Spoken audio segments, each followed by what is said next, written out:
Bienvenidos a nuestro episodio número 83 de nuestro podcast Cultivando una nueva generación.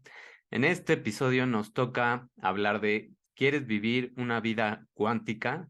Vamos a ir adentro de esta ciencia de la física cuántica. Vamos a empezar a navegar todos esos recónditos lugares donde ocurren interacciones moleculares, donde ocurre ese intercambio de energía que constantemente estamos produciendo y cómo es que nos relacionamos con este tipo de interacciones, vibraciones y realmente experimentamos una vida que es totalmente cuántica.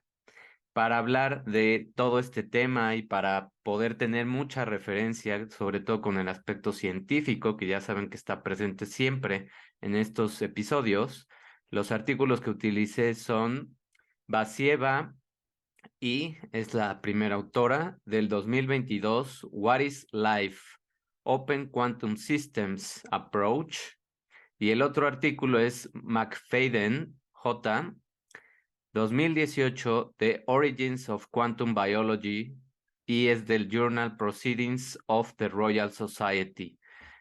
Es del 2018. Los dos artículos son muy recientes, entonces la información que les voy a dar es completamente ya con todos los avances que se han tenido, sobre todo en este aspecto de la física cuántica, física molecular y todo lo que está pasando en estos campos energéticos. ¿Qué es lo que se entiende por el término cuántico? Empecemos por ahí. ¿Qué es cuántico? Porque mucha gente lo utiliza ya ahora popularmente y no saben ni siquiera de lo que está hablando. En biología cuántica no significa simplemente cuantificar algo, sino significa hacerlo cada vez más pequeño, cada vez más molecular e irnos a ese tipo de energías, en el caso de los electrones, para darnos cuenta que hay una estabilidad primero de tipo energético, después de tipo químico, después cómo reaccionan este tipo de interacciones, qué pasa cuando hay una unión y cuando la estructura dentro de las células vivas va cambiando. ¿Qué es lo que constantemente nosotros estamos viviendo? Cuando tenemos diferentes interacciones con las personas, modificamos nuestra energía, cambiamos nuestro aspecto a veces, depende de la persona, cambiamos cómo hablamos con ciertas personas, entonces las células hacen lo mismo. Cuando hay este intercambio de energía, cuando hay este intercambio de moléculas, todo internamente cambia y hay ciertas reacciones que por supuesto favorecen los comportamientos y la vida y otras pueden no favorecerla y ser dañinas y tóxicas. Eso es lo que vamos a empezar a descubrir con toda esta ciencia más molecular. Claramente, la cuantificación o la cuantización se aplica a toda la materia a escala microscópica y se ha asimilado durante mucho tiempo en biología molecular, en la bioquímica y en todo lo que está pasando. Por eso es que me apasiona tanto este tema, porque es algo que, pues, dentro de nosotros está ocurriendo todo el tiempo. No hay un solo segundo que no ocurra una interacción molecular, que no ocurra un intercambio de energía, porque si no, pues simplemente dejarías de estar vivo. Y aún así, tu energía seguiría transicionando y aún así la energía siempre se está renovando y transformando, porque también son las leyes de la termodinámica.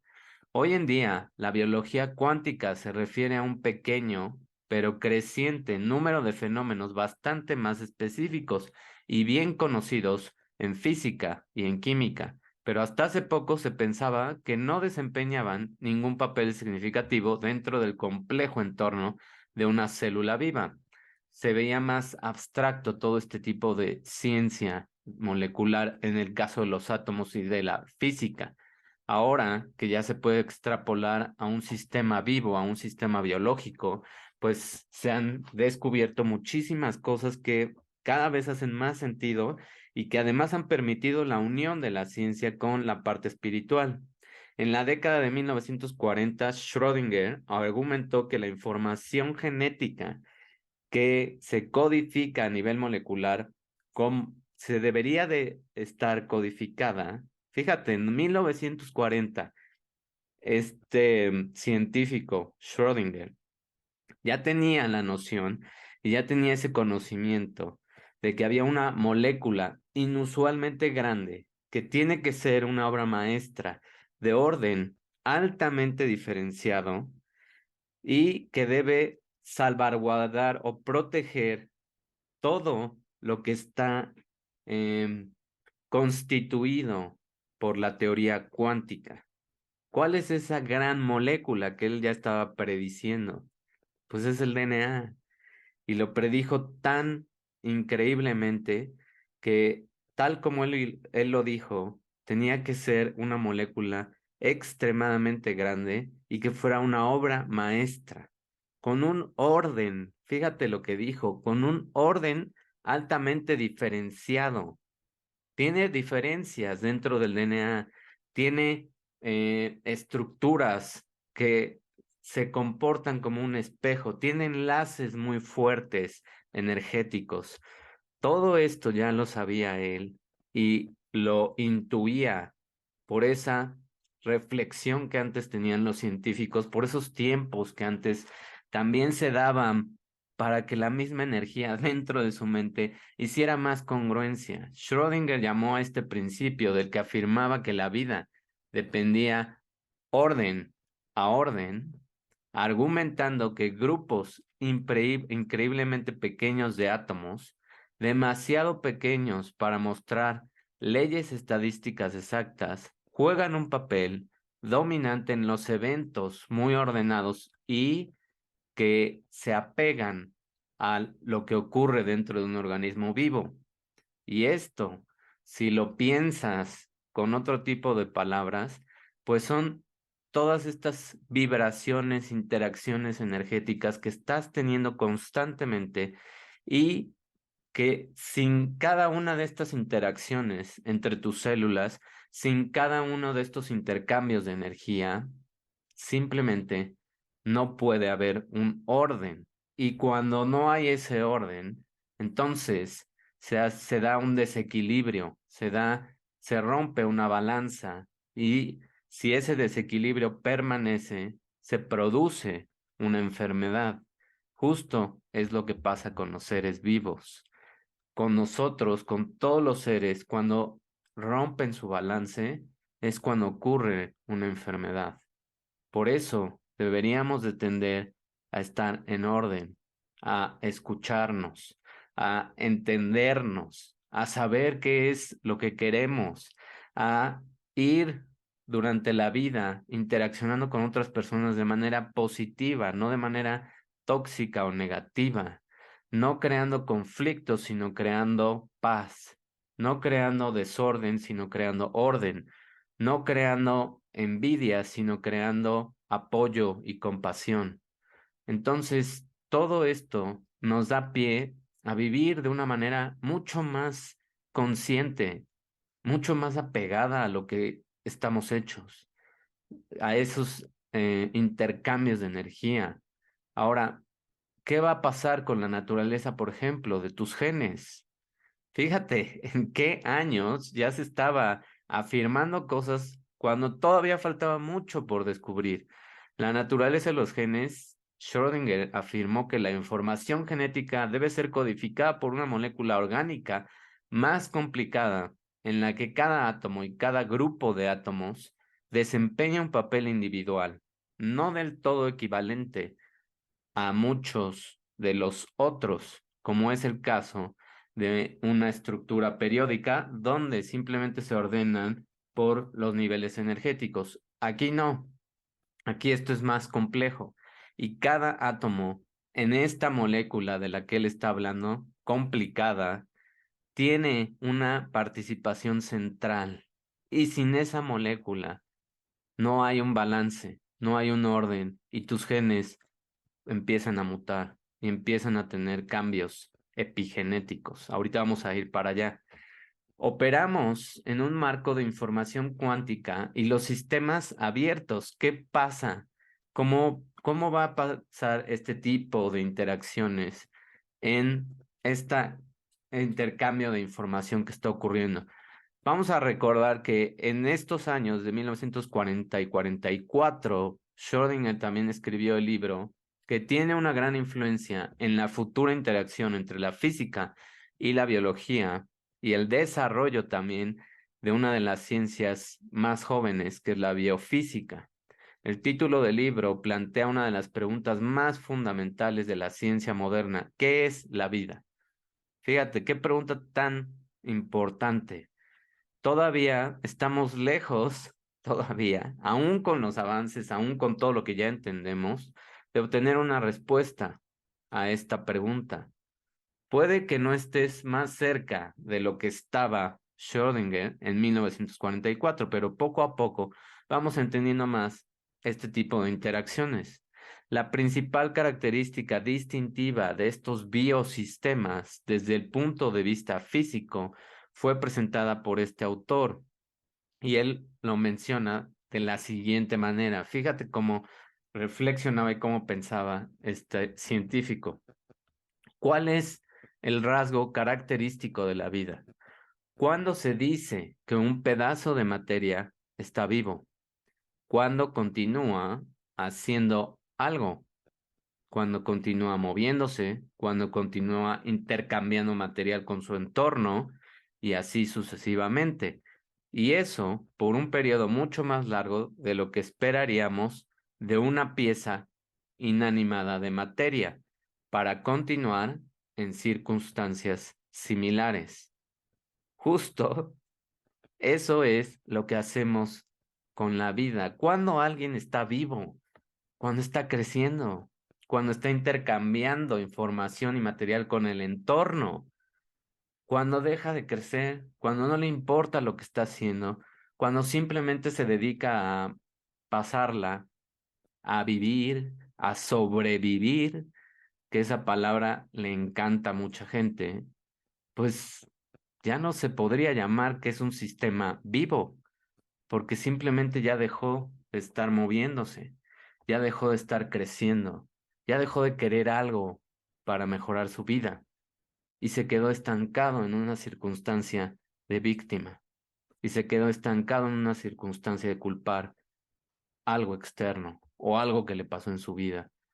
Y no es que esté juzgando a nadie, simplemente es que muchas veces durante el transcurso de nuestras vidas, todos pasamos por momentos de ese estilo, momentos donde nos sentimos que estamos creciendo, nos sentimos que estamos viviendo como deberíamos. Y tu sistema interno te lo está diciendo. Y tu voz interior te dice, tú puedes hacer más, tú puedes dar más, tú puedes expanderte más, tú puedes crecer. Y ya no estás a gusto. ¿Qué haces ahí? ¿Por qué sigues en esa relación? ¿Por qué sigues con esas personas? ¿Por qué no te mueves y brincas de nivel energético? ¿Por qué no empujas más a toda tu bioquímica y haces que crezca? Esas son las preguntas que todos los días nos podemos hacer para saber si realmente estamos vivos o estamos nada más pasando por aquí. El mensaje principal del libro de Schrödinger era que los biosistemas están sujetos no solo a las restricciones materiales o energéticas impuestas por un entorno físico, sino también a las restricciones de información impuestas por el entorno de la información, lo cual ahora cada vez se vuelve mucho menos real, entre comillas, porque hay mucha información. Ahora el reto es, ¿cuál es la información que vale la pena? ¿Cómo distingo de información que es tóxica y basura y mentiras, aun cuando venga de personas expertas, aun cuando venga de instituciones con renombre? Hoy hemos visto, y estos últimos años hemos visto, cómo hay extremadamente contradicciones tan grandes que si tú piensas tantito en lo que están diciendo, no tiene sentido. Muchas de las cosas que han dicho que son verdad. Los biosistemas se consideran sistemas abiertos. Fíjate qué padre es toda esta analogía de la ciencia de la física con lo que pasa en tu vida. Un sistema que es abierto, que interactúa con sus entornos físico-informacionales, tiene mucho más movimiento, tiene mucho más vida, tiene mucho más libertad de expandirse. Un sistema que está cerrado y que cree en lo que le dicen los medios, es un sistema que no está tampoco creciendo, que su sistema físico ya no es abierto, es cerrado por la decisión de esa persona, por la decisión de esa persona de no creer en más cosas, de no reflexionar, de no abrir la mente y de no expandirse a un intercambio de información mucho más amplio. Hoy en día este punto de vista está muy bien acomodado en la biología. Por ejemplo, otros autores, Gattenby y Frieden, en una revisión en 1970, caracterizaron la teoría de la información como un cálculo general para la biología. ¿Por qué? Porque todas las células también intercambian información. Todas las células les están mandando mensajes y están en constante comunicación. Otra analogía que nuestro cuerpo nos da de que si estás en comunicación y si transmites las señales que deberías, mantienes un balance. Cuando hay una falta de comunicación entre tus células, se da un evento donde se rompe el balance, se rompe el equilibrio y empiezan a ocurrir fenómenos que no deberían de estar ocurriendo y que van causando una acumulación de sustancias tóxicas, de eventos de desorden, de cosas que van a estar, en vez de expandiendo vida, encogiendo o apretando o cerrando la vida. Está claro que la vida sin materia y energía es imposible. Por ejemplo, este escrito que hicieron estos autores y otro que se llama Johnson enfatizaron que la vida sin información también es igualmente imposible. ¿Por qué? Porque si ya no recibes tu información, si tus células dejan de intercambiar información, pues simplemente también dejan de existir. Desde ese artículo se ha logrado un progreso notable hacia la comprensión de esta base informativa de la vida, el papel del comportamiento, de cómo se da la entropía cuántica. Se le llama un comportamiento camélico. Se oye chistoso. Es como las jorobas de un camello. ¿Por qué? Porque hay una interacción, se suelta la energía, llega a una etapa donde se estabiliza y después va hacia abajo, que es lo que también nosotros experimentamos durante nuestros días, cuando teóricamente, si eres una persona sana, cuando te levantas, tienes pico de energía y vas subiendo y vas subiendo y vas subiendo, conforme llega cierta hora de la tarde, del mediodía, de 3, 4 de la tarde, sigues, pero estás estable y pasando a las 5, 6, 7 de la noche, empieza a bajar tu pico de energía y te tienes que recuperar y tienes que dormir para que al otro día vuelvas y otra vez subas. Ese es el comportamiento de toda la energía y de toda la entropía cuántica. ¿Qué es la entropía? La entropía también es ese, entre comillas, desorden, pero tiende a una entalpía, a mantenerse estable y tiende a que si tú te recuperas, entonces vas a crear ondas mucho más confiables, mucho más saludables. Y va a haber un proceso de interacción en el sistema con el entorno que te rodea y proponer, vas a tener la capacidad de proponer una interpretación de bioinformación de ese comportamiento. Ahora, ¿qué dice toda esta teoría? Fíjate lo que dice. Número uno, la entropía o el desorden va aumentando en el proceso de adaptación a las características específicas de un nuevo entorno. O sea, si lo equiparas o hacemos la analogía con tu vida, cuando eres una persona de rutinas, cuando eres una persona que está en una zona de confort, cuando estás acostumbrado a hacer ciertas cosas y te mueven de entorno, te vas de viaje o vienen visitas a tu casa o empiezas un nuevo trabajo, entonces hay un desorden.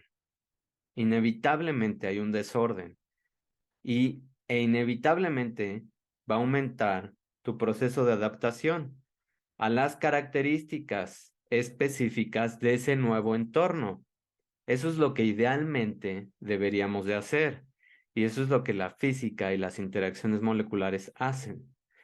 Ahora, número dos, hay una disminución de la entropía y un aumento del orden resultante de la adaptación al medio ambiente. Si te adaptas, si disminuyes la entropía, entonces el resultado va a ser que estés más en balance, que estés más en orden. Por más que el trabajo sea nuevo, si tú entiendes estos procesos físicos, si tú entiendes que es normal que te sientas un poco más estresado, que es normal que todavía no entiendas ciertas cosas, pero tienes una mente abierta hacia la adaptación, hacia abrirte a nuevas cosas, entonces vas a disminuir ese estrés del desorden y tu adaptación a ese nuevo trabajo, relación, personas en tu casa, lo que sea, se va a minimizar. La restauración del orden, o incluso, ese es el número tres, es el principio número tres, la restauración del orden, o incluso su aumento para limitar el estado estacionario. O sea, tú si te adaptas bien a un trabajo, a un viaje, a una persona, pues vuelves a un orden, te llegas a otra vez a estabilizar, llegas otra vez a ser tú como tú eres y incluso aumentas ese orden porque ya te enfrentaste a un proceso de adaptación para limitar, para dejar de estar en una zona de confort y para enfrentarte a nuevas oportunidades, a nuevas cosas que puedes ir aprendiendo todos los días y moverte de un estado estacionario, de un estado vegetativo. O sea, la física y la biología y nuestra vida, todas tienen congruencia cuando las observamos desde otro punto de vista. Ahora, ¿qué pasa? Una adaptación humana al entorno circundante se puede dar. Supongamos que alguien, por ejemplo, vamos a inventar un nombre, Iván, de repente se encuentra en un bosque desconocido. Él va a encontrar la posibilidad de alimentarse, adaptarse a las condiciones climáticas de ese bosque, proteger su vida de los animales, etcétera. Eso es lo que va a hacer en el proceso de adaptación. En una primera etapa, él va a investigar las características del bosque y del medio ambiente y se adapta o adapta su comportamiento a esas características del lugar donde está. El desorden en su representación de la información de este contexto va a aumentar.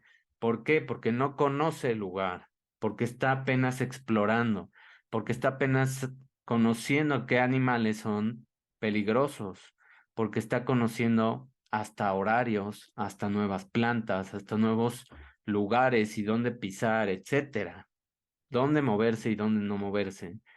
Y todo eso aumenta entre comillas, un desorden, una entropía. Luego va a comenzar a explorar los resultados de su adaptación y su vida entonces se va a volver más ordenada. Conforme vaya conociendo este bosque, este nuevo lugar, pues va a ir diseñando estrategias, rituales, hábitos que le ayuden a tener un orden, una estabilidad en su vida. Y hasta esa estabilización entonces va a llegar a un estado estacionario donde se adapte completamente al bosque y probablemente le guste y se quede en ese estado un tiempo. A lo mejor no, no lo sabemos, Pero eso es lo que pasa muchas veces cuando nos adaptamos muy bien a ciertas situaciones o a ciertas personas. Nos sentimos estables, nos sentimos en balance, nos sentimos congruentes, nos sentimos nosotros mismos, libres. Y eso es lo que deberíamos de buscar en la vida. Libertad de hacer lo que queremos hacer. Y no es hacer lo que se te da tu gana, sino es hacer lo que te da orden. Es hacer lo que a ti, tu vida, representa un crecimiento. Es hacer lo que en tu vida representa que te pongas feliz y que tengas una sonrisa y que te rías de tonterías y que también disfrutes ciertas personas y que sepas identificar quién te puede también llevar a ese balance y quién te lleva a lo tóxico y alejarte también de ciertas personas y dejar atrás ciertos escenarios y moverte en tu vida, porque si no te mueves, no estás vivo. Un sistema vivo requiere movimiento, requiere intercambio de información, requiere interacción, requiere trabajo, requiere energía. Ahora, ¿qué pasa? Fíjate, ahora te voy a dar un ejemplo de tu metabolismo, nada más para que veas todo lo que está pasando dentro de ti.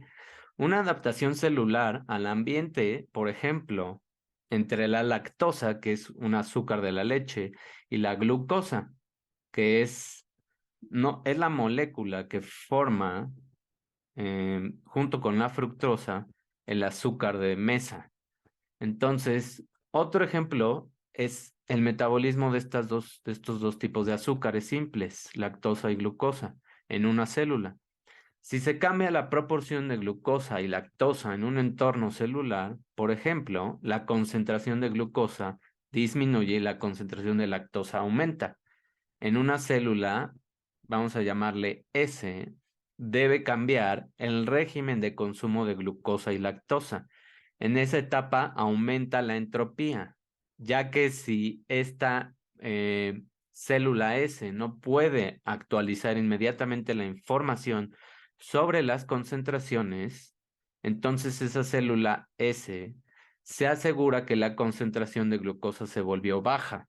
O sea, entiende esa célula con los mensajes de intercambio que la concentración de glucosa ya va a ser baja. Comienza a consumir más lactosa y la entropía llega a un valor mínimo porque se adapta a, a este nuevo tipo de azúcar. Entonces, esta célula S se acerca a un estado estacionario, un estado estable, correspondiente al consumo ahora de lactosa.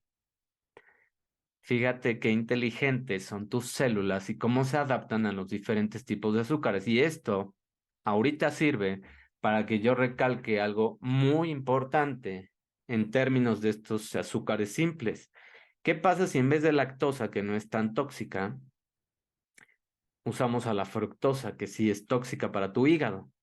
Que la fructosa viene en muchos de los azúcares refinados, en muchos de los productos procesados y en muchas de las bebidas con azúcar. Aunque digan, bueno, peor aún si es un azúcar sintético, peor aún la stevia. Así que, ¿qué pasa con este tipo de azúcares? Dañan tu hígado, activan indirectamente receptores en tu célula, donde te hacen sentir episodios de hipoglucemia irreales, que no son ciertos, que son causados por una desestabilización y entonces te crean ansiedad y te crean más hambre. Además de que rompen el balance entre tus hormonas del hambre. Todo eso pasa en tu metabolismo. Ahora, ¿qué es la epimutación o qué son las epimutaciones? En contraste con todos estos ejemplos anteriores, una epimutación cambia no solo el procesamiento de la bioinformación que está recibiendo, que es un cambio en la expresión génica, sino incluso la estructura física de una célula, como por ejemplo la metilación de un promotor y las modificaciones de histonas. ¿Qué es todo esto? Para que lo entiendas más fácil, la metilación de un promotor, un gen, es como, vamos a poner que este lápiz es un gen. Imagínate que este segmento es un gen. Entonces, el promotor es esta parte que está aquí, que se ve pues más clara. No es negro, es esta parte clara o la punta del lápiz. Algo que metila es como si yo le pusiera aquí un diurex. Y esa metilación, ese diurex aquí, va a impedir que yo le siga sacando punta al lápiz. Bueno, lo que hace una metilación en un promotor es que no impide que este gen se lea por una de las enzimas súper importantes que eh, necesitan toda la información de este gen. Si ya no se lee esta parte, porque aquí tengo un pedazo que me estorba, que es un grupo metilo, entonces yo impido que se lea. En el caso de una histona, son como, lo había explicado en uno de los videos anteriores, pero lo voy a volver a explicar, es como si yo tuviera en este lápiz enredado un listón para proteger la información de el gen. Si tengo ese listón y hay una modificación de la histona, quiere decir que pueden pasar varias cosas, pero vamos a utilizar ahorita una nada más de lo que puede pasar con ese listón. Que esté más apretado y que no deje que yo lo pueda desenvolver para que se exponga lo que necesito leer. Si está más apretado es porque hubo una modificación de esa histona y entonces impide también la lectura de ese gen. Eso es una de las cosas que pueden pasar. Y todo esto que pasa con tu gen va a hacer cambios en la expresión de una proteína. Y ese cambio en la expresión de una proteína puede ser para que esa proteína se vuelva tóxica o que no sirva, simplemente. Eso es lo que pasa con una epimutación. En la etapa, por ejemplo, de la metilación del promotor, como una reacción a un nuevo entorno, aumenta la entropía porque esa metilación no debería de estar.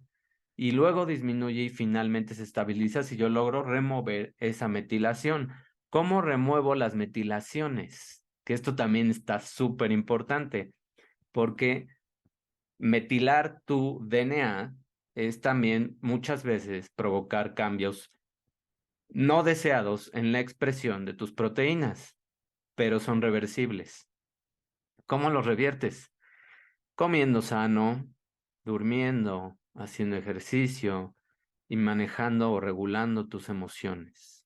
Esos son 4. Me faltó uno, conciencia. Ahí están los 5 pilares de la salud integral. Por si tenías duda, ahí están todos los pilares. Entonces, simplemente es apegándote a esos pilares. Ahora, ¿qué pasa en tu cerebro? Una neurona interactuando con un entorno electroquímico. Una neurona, ahora le vamos a llamar neurona S, no es un biosistema aislado. Interactúa con otras neuronas a través de señales eléctricas, aquí ya no son tanto químicas, aunque también hay químicas, así como con el entorno químico circundante, incluyendo una variedad de hormonas. Fíjate, aquí ya estoy metiendo neuronas y hormonas y todos los mensajeros químicos. Y todo eso crea un entorno lo vamos a llamar entorno E. Por lo tanto, estamos de nuevo en un marco donde la teoría de los sistemas cuánticos son abiertos. Ya no es un sistema solito, está interactuando una neurona con señales eléctricas, señales químicas y donde también hay hormonas. Ese sistema abierto en ese modelo va a estar involucrado con tareas de aprendizaje y la neurona va a recibir señales de todo este sistema, que es lo que está pasando con nuestros sentidos. Constantemente alimentamos la información de estas neuronas a través de todos nuestros sentidos. La entropía del estado de información cuántica aumenta.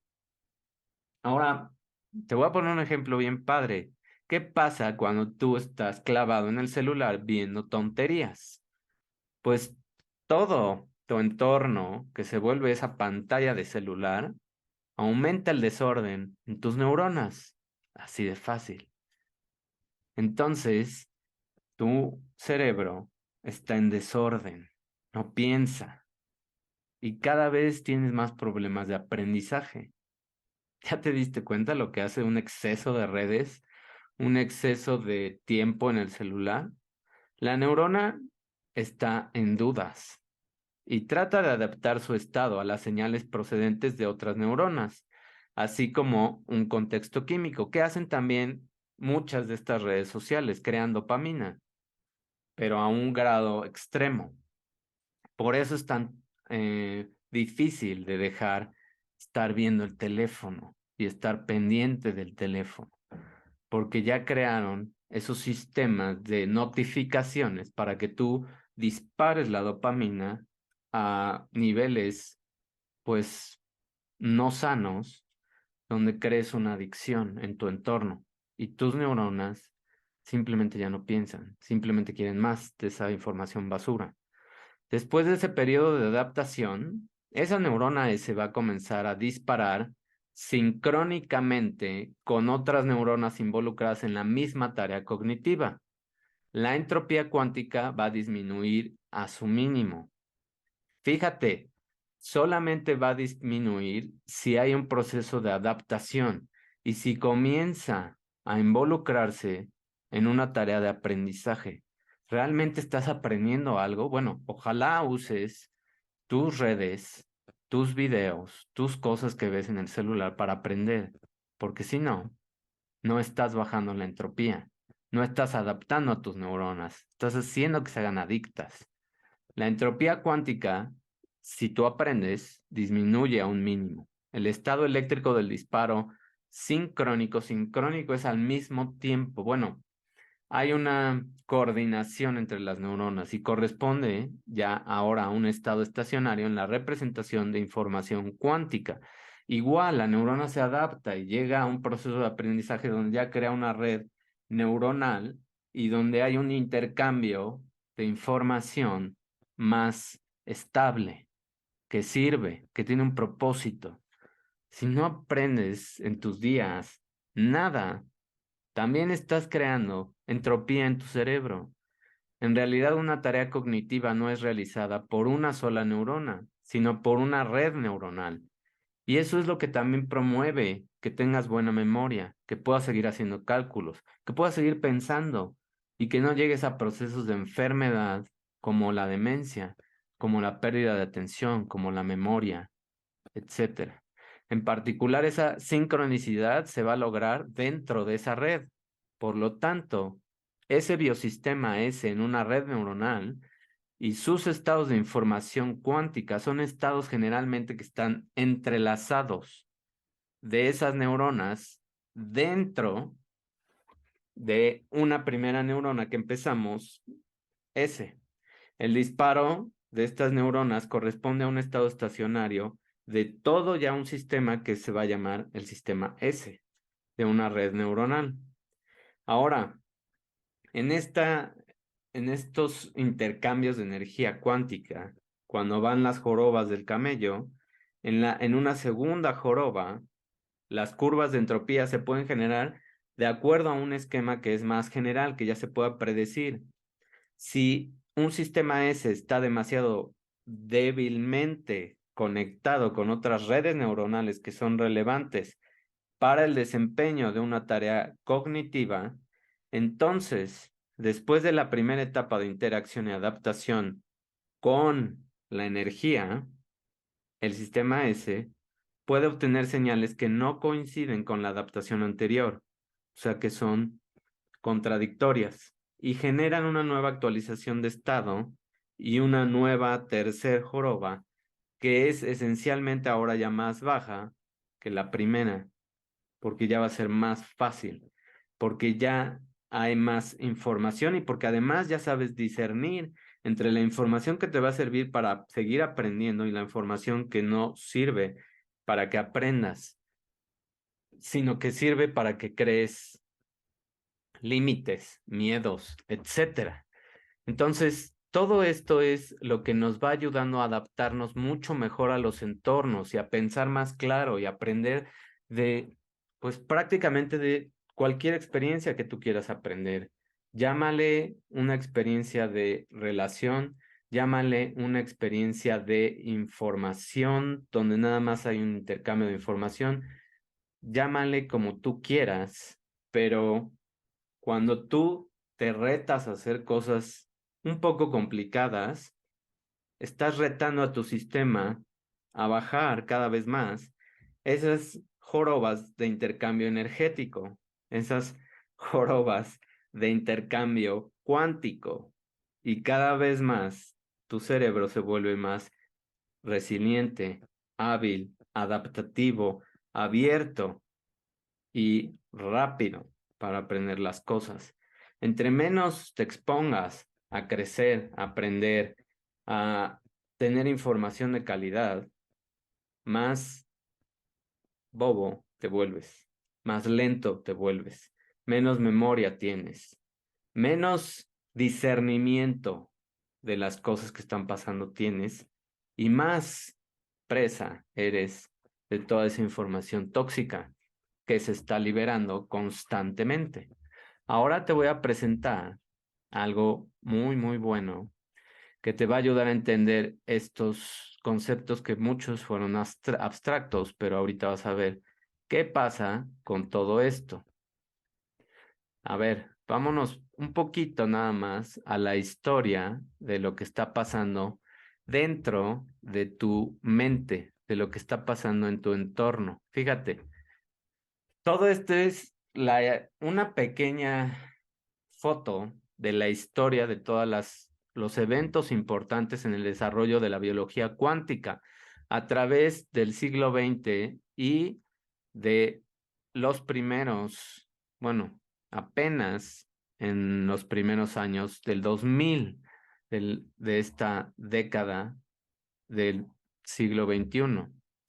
En 1929, Bohr entrega una presentación donde enlaza la teoría cuántica con la biología, da una clase o da una presentación o una conferencia donde enlaza la biología, la teoría cuántica con la biología. En 1932, Jordan publica el primer artículo científico de la biología cuántica. En 1941, Jordan publica Physics and the Secret of Organic Life, la física y el secreto de la biología, de la vida orgánica. Fíjate cómo ya desde ahí, desde el 40, desde el 29, ya había todos esos disparos de creatividad, vamos a llamarlos. En 1944, Schrödinger publica What is Life, el libro o sí, fue un libro y un tratado general de qué es la vida. En 1953, fíjate, del 29 al 53 son 24 años después. Crick y Watson influenciados más bien por todas estas teorías de Schrödinger, descubrieron la doble hélice y la estructura del DNA. Y en esos años, en 1963, Loden propone un sistema de túnel de protones como un mecanismo para las mutaciones puntuales. Fíjate qué importante es la física con la biología en este modelo de Watson y Crick. En 1966, Debord y Chance ven a los electrones o a los túneles de electrones en las enzimas ahora. ¿Por qué? Porque hay un intercambio también de energía dentro de tus enzimas. ¿Quiénes son las enzimas? Son proteínas que aceleran reacciones químicas y ayudan a que se realicen estas reacciones. En el 74, Hopefield desarrolla una teoría de un modelo de túnel en las enzimas. Fíjate, 1976 hay una recepción magnética que se observa primero en los pájaros por este autor, Witchcroft. No sé, las pronunciaciones son complicadas, pero bueno.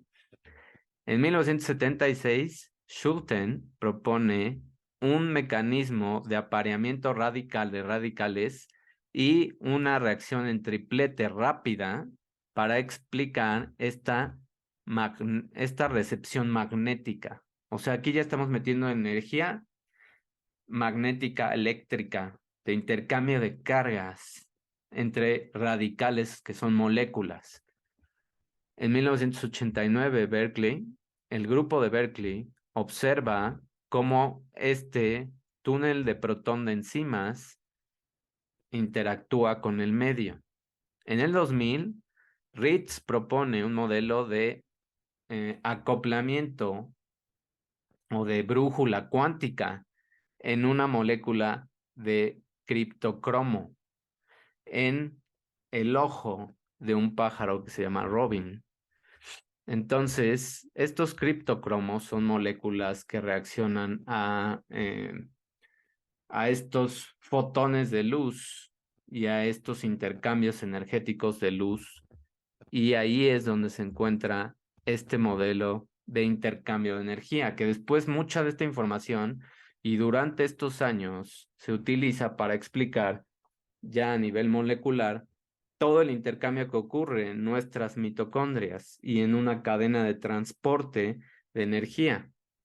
Ahora, en 2007, Hengel y Fleming descubren una coherencia que puede vivir más tiempo, que puede expandirse más tiempo en sistemas complejos de la fotosíntesis, donde hay un intercambio de electrones, protones y se crean moléculas. Entonces, en ese complejo de sistemas donde hay citocromos, que son otras moléculas que también pueden unir electrones, se da ese intercambio. Primero se descubrió en las plantas, después ya se empezó a ver a nivel metabólico qué estaba pasando también. Ahora, esto es tus neuronas y cómo se adaptan a una representación en un sistema donde no conoces. Esta es la adaptación que nos pasa cuando nos mueven de ambiente, ya sea un trabajo nuevo, relación nueva, una ruta para irte a algún lado nueva, etcétera. Y todo eso genera un potencial de acción en tus neuronas. Ahora, ¿qué pasa? Hay un estímulo, se da la activación de la neurona, la respuesta de la neurona, el disparo de la neurona y después esa neurona tiene que regresar a un descanso. Y fíjate que aquí en el estímulo, antes de que se pueda dar esta interacción de una manera más estable, hubo algunos intentos donde el estímulo produjo un disparo, pero no superó este nivel energético que se necesitaba para enlazar a otra neurona. Cuando la neurona ya dispara esa energía, tiene que regresar a un estado de reposo, que es lo mismo. Cuando estamos activos, ya sea mentalmente o físicamente, en tareas complicadas, en tareas complejas, tenemos que dejar que nuestro sistema llegue a un punto de estabilidad, llegue a un punto de aprendizaje, llegue a un punto donde estamos también cómodos. Y después tenemos que dejar descansar el cuerpo, la mente de lo que estás haciendo, para que entonces puedas llegar a un nivel donde recuperas energía y te vuelves a elevar hacia más sistemas. Esto que dice aquí superposición es cuando hay interacciones con el sistema y a veces no entiendes qué está pasando. Por ejemplo, una discusión. Por ejemplo, un trabajo tóxico. Por ejemplo, una ruta que te marcaba en los mapas que tenías que llegar y no llegas. Esto pasa, tus neuronas se confunden y entonces no saben qué hacer. Y necesitas en ese momento regresar aquí otra vez para poder entender qué pasó con este nuevo evento, con este nuevo estímulo, y entonces poder mandar otra señal a otra red neuronal que te va a ayudar a salir del bache, que va a ayudarte a dejar de discutir, a no enfrentarte con jefes tóxicos, a encontrar una nueva ruta en un camino o simplemente a no tomar una decisión boba o que te perjudique. Esas son las jorobas de energía y eso es lo que pasa con esas segundas oportunidades que tenemos de aprender cosas y de hacer congruencia entre lo que estamos recibiendo del sistema y lo que queremos hacer con nuestra vida. Espero que con esto te quede mucho más claro por qué es importante descansar, por qué es importante recuperarte, por qué es importante darle pausa a tu vida un poco, pausa y reflexionar, no estar en un estado estacionario de queja o de víctima, porque eso solamente hace que tu energía se vaya a la entropía. Reflexionar y pausar y descansar te permite mucho más orden y mucho más interpretación de las cosas que a veces no puedas entender en tu vida o personas que no entiendas en tu vida y que digas, pues es momento ya de dejar este tipo de personas. Y esto es lo que nos puede servir de toda la física cuántica y de todos estos fenómenos importantísimos de vivir una vida cuántica. Y si quieres empezar a vivir una vida cuántica con fundamentos científicos, con pilares de tu salud y entender qué pasa en cada uno de esos pilares y cómo los acoplas para un sistema energéticamente estable, pues te espero el sábado 14 de enero en el curso que voy a dar de Liberando tu Poder Interior, los 5 pilares de la salud integral. Ese es el título del curso y el título de mi segundo libro, donde voy a dar toda la información de ese libro y voy a dar muchas más lecciones prácticas, meditaciones, etcétera, y muchos ejercicios para que entiendas qué hacer con tu vida. Te espero ese día y ojalá te inscribas. Voy a dejar el link abajo de este video. Que tengas un excelente día y nos escuchamos en el próximo episodio. Tal vez sea el próximo año, todavía no lo sé, pero va a haber siguiendo más y más episodios. Nos vemos. Bye.